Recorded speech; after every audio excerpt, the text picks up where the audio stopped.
জোফরা আর্চারের উপর আবার এত রাগ ধরছে বলে বোঝাতে পারবো না। ইচ্ছাকৃত ওয়াইড বল দুটো করলেন যাতে ডিককের সেঞ্চুরিটা না হয়। মনে হচ্ছিল ফোনটা নিয়ে টিভিতে ছুঁড়ে মারি। যাই হোক, রাজস্থান রয়্যালসকে 8 উইকেটে পরাজিত করলো কলকাতা নাইট রাইডার্স। প্রথম ম্যাচে পরাজিত হওয়ার পর কলকাতা আবারও সঠিক ট্র্যাকে ফেরত এলো। Thank you Quinton de Kock. সবার আগে ডিককে একটা ধন্যবাদ জানাতে চাই। কুইন্টন ডিকক আজ একবারের জন্য ফিল সল্টকে কিন্তু কলকাতার সমর্থকদের মিস করতে দেননি। ফিল সল্টের অভাব আজকে কিন্তু ডিকক একটুও টের পেতে দেননি। Thank you Quinton de Kock. আজকে শুরু থেকে শেষ পর্যন্ত ডিকক যেভাবে ব্যাটিং করেছেন, যেভাবে ওপেনিং করতে এসে শেষ পর্যন্ত দায়িত্ব নিয়ে ম্যাচটা ফিনিশ করলেন, যেভাবে পাওয়ার প্লেতে মঈন আলী যখন স্ট্রাগল করছিলেন তখন নিজে একদিক থেকে রানের গতিটা বাড়িয়ে দিলেন, সেটা দেখে কিন্তু নিঃসন্দেহে বলতে হয় সল্টের অভাব হয়তো আমরা এবার খুব একটা বেশি টের পাবো না। ডিকক চলে এসেছেন কলকাতাতে। নতুন ওপেনারের যুগ শুরু হচ্ছে, যার নাম কুইন্টন ডিকক। পরের ম্যাচে যদি নারিন ফেরেন তাহলে হয়তো নারিন ডিককে ওপেনিং করবেন। তবে ডিককের আজকের ব্যাটিং দেখে খুশি হয়েছি, যেভাবে খেলেছেন। মঈন আলী আজকে বল হাতে খুব ভালো প্রদর্শন করেছেন, ব্যাটিংটা ঠিক হলো না, সেটা নারিন আসলে হয়তো সমাধান হয়ে যাবে। বরুণ চক্রবর্তীও আজকে দারুণ কামব্যাক করলেন। আগের দিন বরুণের বোলিং দেখে অনেকেই ভাবছিলেন কি হবে, বরুণ আজকে ভালো বোলিং করলেন। সুতরাং যে পিচে স্পিন একটু ভালো মতন কাজ করবে সেখানে কিন্তু আমরা খুব ভালো মতনই নারিন বরুণের জুটি দেখতে পাবো। হ্যাঁ, ওই হায়দ্রাবাদের পিচে যেখানে রানের পর রান হবে সেখানে একটু দেখতে পাওয়া মুশকিল, কিন্তু অল ওভার কলকাতার টিমটা এবারও ব্যালেন্সড রয়েছে। যে জায়গাগুলোতে একটু অভাব রয়েছে, যেমন মিচেল স্টার্কে না থাকা বা এই যে শ্রেয়াস আয়ারের না থাকা, যিনি আগের দিন দারুণ খেলেছেন, এই জায়গাগুলো যদি ঠিকঠাক কলকাতা সমাধান করতে পারে, কলকাতা সত্যি কিন্তু এবারও চ্যাম্পিয়ন হওয়ার ক্ষমতা রাখে। যাই হোক, কলকাতার একটা ভালো জয়। চলুন তাহলে আজকের এই ম্যাচ সম্পর্কে সংক্ষেপে একটু আলোচনা করা যাক। তো আইপিএল এর এখনো একটা সপ্তাহ শেষ হয়নি, কিন্তু ইতিমধ্যে আইপিএল জমে উঠেছে এবং এই আইপিএল কে আরো আকর্ষণীয় করে তুলতে ক্রিকেক্স আপনার জন্য নিয়ে এসেছে bike, TV, smart watch, headphone সহ আকর্ষণীয় কিছু পুরস্কার। এই আইপিএল এর মঞ্চে আপনি ক্রিকেক্স অ্যাপে জিতে নিতে পারেন 2,30,00,000 টাকা পর্যন্ত পুরস্কার। আইপিএল উপলক্ষে ক্রিকেক্স আপনাকে দিচ্ছে দৈনিক 400% বোনাস, যেখানে আপনি সর্বোচ্চ 7,500 টাকা পর্যন্ত জেতার সুযোগ পাচ্ছেন। এছাড়া মাত্র 500 টাকা ডিপোজিটে পেয়ে যাবেন 300 টাকা ইনস্ট্যান্ট বোনাস। টাকা ট্রানজাকশনের জন্য রয়েছে ফোনপে, গুগল পে, ইউপিআই এবং বাংলাদেশি ইউজারদের জন্য নগদ, বিকাশ, রকেট এবং উপায়। সুতরাং কমেন্ট বক্সে দেওয়া লিঙ্ক থেকে ক্রিকেক্সে সাইন আপ করুন এবং এই আইপিএল এর মঞ্চে জিতে নিন আকর্ষণীয় সব পুরস্কার। ডিককের ব্যাটিংটা দিয়েই শুরু করি।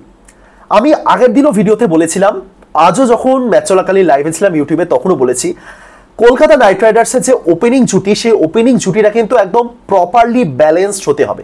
কিরকম ব্যালেন্সড? এমন নয় যে প্রত্যেক দিন দুজনকেই সমানভাবে পাওয়ার প্লেতে 20 রান 30 রান করতে হবে, এমনটা নয়। আপনি যদি গত আইপিএলে কলকাতা নাইট রাইডার্সের ওপেনিং জুটিটাকে দেখেন, ফিল সল্ট এবং তার সাথে সুনীল নারিন, এরা দুজন একে অপরের পরিপূরক ছিলেন। এমন অনেক ম্যাচ গেছে যে ম্যাচে নারিন শুরুটা ভালো মতন করতে পারেননি, যখন তিনি খুব স্ট্রাগল করেছেন। ধরুন 7 বলে 0 আরসিবির এগেইনস্টে যেটা তিনি করেছিলেন, ঠিক আছে, ইডেন গার্ডেন্সে। কিন্তু ঠিক একই সময় যখন নারিন স্ট্রাগল করছে তখন সল্ট কিন্তু সেই জায়গাটা পুষিয়ে দিয়েছে। যখন নারিন 7 বলে 0 রানে ব্যাটিং করছেন তখন সল্ট 7 বলে 20-তে পৌঁছে গেছে। এই জিনিসটা কলকাতা নাইট রাইডার্সকে গতবারে এই পাওয়ার প্লেতে বারবার এগিয়ে দিচ্ছিল। দুজন ব্যাটার, একজন যদি ব্যর্থ হন আরেকজন কিন্তু সেই জায়গাটা পুষিয়ে দিচ্ছেন এবং ম্যাক্সিমাম ম্যাচে এমনটা হয়েছে। দুজন একই সঙ্গে ব্যর্থ হচ্ছেন, কলকাতার পাওয়ার প্লে পুরোপুরি ডুবে যাচ্ছে, এমনটা কিন্তু হয়নি। ঠিক এই জিনিসটাই কিন্তু আমরা কলকাতার ওপেনিং জুটি থেকে দেখতে চাই, এবারও দেখতে চাই, যেটা গত ম্যাচে সামহাও আমরা মিস করেছি, দেখতে পাইনি। নারিন শুরুতে স্ট্রাগল করছিলেন এবং ডিকক আউটই হয়ে গেলেন, সুতরাং জমলো না। এমন নয় যে নারিন স্ট্রাগল করছিলেন বা ডিকক স্ট্রাগল করছিলেন আরেকজন মাছি দিলেন, এমনটা নয়। রাহানে এলেন, তারপরে ম্যাচের হাল ধরলেন তিনি, তারপরে নারিনও ভালো খেলেছে। তো সেই জায়গাটা আমি আজকে ভাবছিলাম, আজকে যেন এর একটা প্রপার সলিউশন আমরা দেখতে পাই। আবারও যদি এরকম পরিস্থিতি তৈরি হয় যেন সেখান থেকে বেরিয়ে আসার পথ কেউ বাতলে দিতে পারে। আজকে ঠিক সেই জিনিসটাই করলেন ডিকক। মঈন আলী প্রচন্ড স্ট্রাগল করছেন। মঈন আলী তখন 7 বলে 0, 8 বলে 1, 9 বলে 2 এরকম ব্যাটিং করছেন। ব্যাটে বলে কানেকশনই হচ্ছে না, আর্চারের বল তিনি খেলতেই পারছেন না। ডিকক ওই জায়গাতে তিনি কিন্তু দায়িত্বটা নিলেন। তখন তিনি প্রায় 200 স্ট্রাইক রেটে ব্যাটিং করছেন, তখন তিনি 4 মারছেন, তখন তিনি নিজে জোফরা আর্চারের এগেইনস্টে 4 মারছেন কাট শটে। তো এই জিনিসটাই দরকার ছিল এবং ডিকক আজকে দেখিয়ে দিলেন এই জিনিসটা তিনি করতে পারেন, এই জিনিসটাই তিনি করবেন। এরপর যখন নারিন আসবেন, মেবি মঈন আলীর চেয়ে নারিন বেটার ওপেনার হবেন, নারিনের অভিজ্ঞতা রয়েছে, নারিন ভালো খেলতেও পারেন। আই হোপ মঈন আলীর থেকে নারিন ব্যাটার হিসেবে ঠিকঠাক আরো বেটার খেলবেন। সুতরাং নারিন এবং ডিককের জুটি কিন্তু অবশ্যই জমতে পারে এবং আশা রাখছি জমবে। এবং ডিককের আজকের যে ব্যাটিংটা দেখলাম, আজকের যে তার প্রেজেন্স অফ মাইন্ড গুলো দেখলাম, সত্যি কিন্তু ভালো লাগলো। সেঞ্চুরিটা যদি কমপ্লিট করতেন খুবই খুশি হতাম, বাট সামহাউ হলো না। এবং খুব সুন্দরভাবে তার ইনিংসটা তিনি অ্যাক্সিলারেট করে গেছে। ম্যাচের কোনো মুহূর্তেই তিনি কিন্তু তার মানে যে আস্কিং রেট রয়েছে কেকেআর সেটা কিন্তু বাড়তে দেননি, 9 9.5 অব্দি পৌঁছাতে দেননি, কোনো মুহূর্তেই নয়। যখন স্পিনাররা বোলিং করছেন, যখন ওই বারবার নীতিশ রানা, রিয়ান পরাগ, থিকসানা এদের অফ স্পিনার ব্যবহার করা হচ্ছে তার সামনে, তখন তিনি কিন্তু খুব সুন্দরভাবে স্ট্রাইক রোটেট করে গেলেন, যাতে রানের গতিও না কমে, আবার রিস্কি শট খেলতে গিয়ে উইকেটও না পড়ে। খুব সুন্দরভাবে ব্যাটিং করলেন। অভিজ্ঞতা, এখানেই তো অভিজ্ঞতার প্রশংসা করতে হয়। ডিকক এই যে আন্তর্জাতিক ক্রিকেট ছেড়ে দিয়েছেন, ওডিআই টেস্ট থেকে অবসর নিয়ে ফেলেছেন লিগগুলো ভালো খেলবেন বলে, লিগগুলোতে আরো বেশি করে খেলবেন বলে, সে অভিজ্ঞতা তিনি কিন্তু আজকে দেখিয়ে দিয়েছেন। পারফেক্ট ডিকক আজকে যেভাবে খেলেছেন, পারফেক্ট ইনিংস।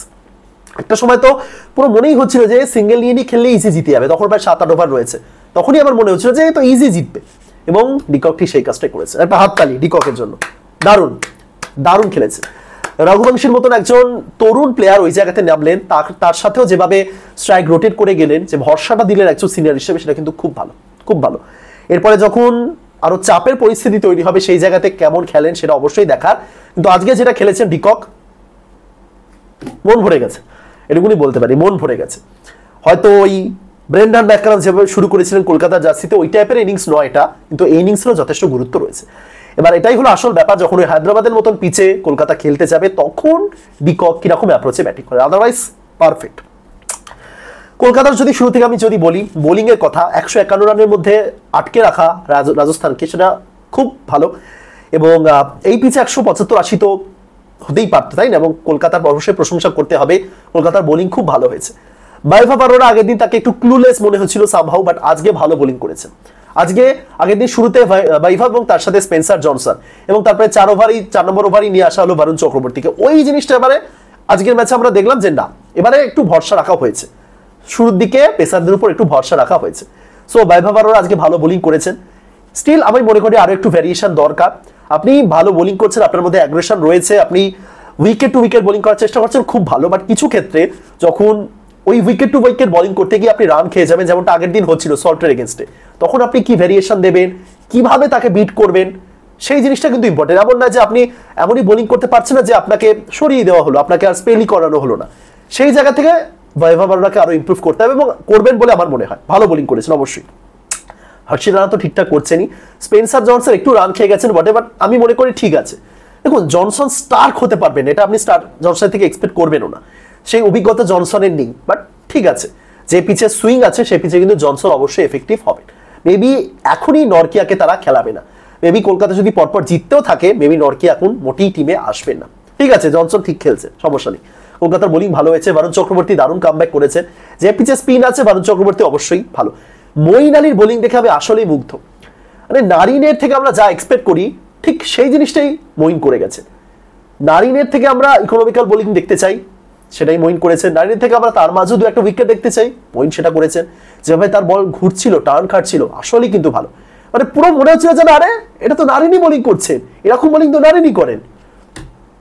খুব ভালো বোলিং করেছেন। ব্যাটিংটা হলো না, তাকে ওপেনিং কেন করানো হয়েছে এটা নিয়েও অনেকের প্রশ্ন ছিল। অ্যাকচুয়ালি নারিনের সামান্য মানে শারীরিক অসুস্থতা রয়েছে, সেই কারণে তিনি খেলছেন, এমন না যে নারিনকে ড্রপ করা হয়েছে, এটাও কিন্তু বলে রাখতে হবে। অনেকেই মঈন আলীর ওপেনিং পজিশন তাকে কেন নামানো হয়েছে সেই নিয়ে প্রশ্ন করছেন। আমার মতে ঠিকই আছে। এই জায়গাতে মঈনকে যদি আমি 4-5 বা 3 নম্বরের আমার কথা ভাবি, তার মানে আবার আমাকে ব্যাটিং অর্ডারটা ঘেটে ফেলতে হবে, রাহানেকে ওপেনিংয়ে পাঠাতে হবে বা রঘুবংশীকে পাঠাতে হবে, এবং নারিন ফিল্ডে তো আবার সেই নারিন ওপেনিংই করবে না, এমন তো নয় নারিন ফিল্ডে নারিনকে মঈনের যেখানে আজকে মঈন খেলবেন সেই জায়গাতে নামানো হবে, এমন তো নয়, তাই না? সুতরাং নারিন ওপেনিং করবেন, এবং তারপরে মোটামুটি একটা ব্যাটিং লাইন আপ সেট আছে কলকাতা। এবং রঘুবংশীকে কলকাতা যে কোনো সিচুয়েশনেই 4 নম্বরই নামে, এমনটা বোঝাই যাচ্ছে। যতই রঘুবংশী পাওয়ার প্লের জন্য বেটার অপশন হন বা শেষ দিকের জন্য বেটার অপশন হন। সুতরাং 4-এ রঘুবংশী, 5-এ ভেঙ্কটেশ, বা 4-এ ভেঙ্কটেশ, 5-এ রঘুবংশী, এরকমই একটা কিছু হতে চলেছে, বুঝতেই পারছি। সুতরাং ওই জায়গাতে আবার কিছু বদল করে নারিনকে নিচে নামানো, সেটা কলকাতা চায় না। সুতরাং নারিনের জায়গাতেই মঈন খেললেন, পুরো নারিনের রিপ্লেসমেন্ট হিসেবেই খেললেন। কলকাতা নারিনকে মঈনকে নিয়েছে নারিনের একদম লাইক ফর লাইক রিপ্লেসমেন্ট হিসেবে। যেমন রাসেলের মতন একজন রয়েছেন রহমান পাওয়েল, যেমন ডিককের মতন রয়েছে গুরবাজ, যেমন নরকিয়া বা স্পেন্সার, যে কোনো একজন। তো সেই কাজটাই তাকে আজকে করতে হলো। ঠিকই আছে, একদম ঠিক আছে। কলকাতার বোলিং খুবই ভালো হয়েছে, 151 মধ্যে তারা আটকে রাখতে পেরেছে, পারফেক্ট। কলকাতা বোলিং আজকে সত্যি কোনো কমপ্লেন নেই। জনসনও একটু আর্চারের সামনে রান খেয়ে গেছে, আদারওয়াইজ ঠিক আছে। ব্যাটিং করতে এসে বললামই ডিকক খুব ভালো ব্যাটিং করেছেন, কলকাতার ব্যাটিংও সেরকম কিছু বলার নেই, খুব আরামসেই কলকাতা ম্যাচ জিতে গেল। বরং রাজস্থানের স্ট্র্যাটেজি নিয়ে আমি কয়েকটা লাইন বলতে চাই। রাজস্থান কি করছে, কেন করছে, রাজস্থান এটা কি করতে চাইছে? এবারে আইপিএল এর সবচেয়ে দুর্বল দল, আপনি চোখ বন্ধ করে একটাই নাম আপনার মাথায় আসবে, রাজস্থান রয়্যালস। আপনি দেখুন রাজস্থান রয়্যালস আজকে যে দলটা নামালো, 11 জন প্লেয়ার নামবেন, তাই তো? প্রথমে তারা ব্যাটিং করবে, কিন্তু সেই 11 জনের মধ্যে তাদের 6টা ব্যাটিং অপশন। আমি হাসারাঙ্গাকে ব্যাটিং হিসাবে ধরছি না, হাসারাঙ্গা অলরাউন্ডার, অতটাও ভালো অলরাউন্ডার হইতে পারেনি যে তাকে ব্যাটিং অপশন হিসেবে ধরতে হবে। 6টা প্রপার ব্যাটার, আপনার কাছে ইম্প্যাক্ট প্লেয়ারের সুবিধা থাকার পরও আপনি 6টা প্রপার ব্যাটার নিয়ে নামছেন, যেখানে দলগুলো 8টা ব্যাটার অব্দি নামাচ্ছে।